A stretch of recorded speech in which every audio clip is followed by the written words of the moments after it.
Collector કચેરી ખાતે ઉમેદવારી ફોર્મની ચકાસણી પ્રક્રિયા પૂર્ણ. કલેક્ટર કચેરી ખાતે ઉમેદવારી પત્રોની ચકાસણી પ્રક્રિયા પૂર્ણ. નેશનલ પાર્ટીના ઉમેદવારોના ફોર્મ મંજૂર.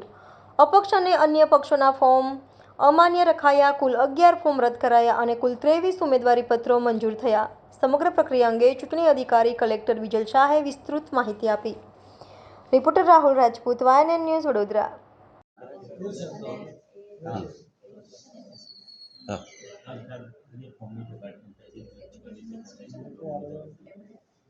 આજે જે નિર્ધારિત સમય હતો એ પ્રમાણે એટલે કે આજે સવારે 11 કલાકે ઉમેદવારી પત્રોની ચકાસણીની પ્રક્રિયા હાથ ધરવામાં આવેલી, જે અંતર્ગત કુલ 22 ઉમેદવારો હતા અને 34 ફોર્મ હતા. એ પૈકી 14 ઉમેદવારોના 23 ઉમેદવારી પત્રો, 14 ઉમેદવાર અને 23 ઉમેદવારી પત્રો એ માન્ય થયેલા છે અને 8 ઉમેદવાર અને 11 ઉમેદવારી પત્રો અમાન્ય ઠર્યા છે.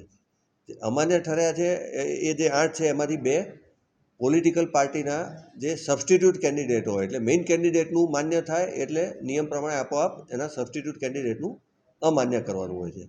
અને એ સિવાયના 4 અપક્ષ, એક જનસેવા ડ્રાઈવર પાર્ટી અને એક રાષ્ટ્રીય સમાજ પક્ષના ઉમેદવાર તરીકે જે ઉમેદવારી પત્ર આવ્યા હતા એ પણ એમાં ક્ષતિ હોવાથી એને રદ કરેલા છે. ક્ષતિ દરેકમાં અલગ અલગ પ્રકારની હતી. કોઈ એક ફોર્મ એવું હતું કે એમાં 10 પ્રપોઝરના બદલે 9 પ્રપોઝરની સહી હતી, એટલે નિયમથી માન્ય ના થાય.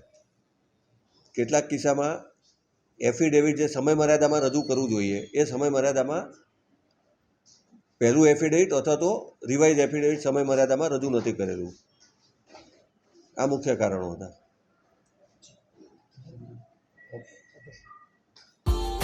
Subscribe now and press the bell icon.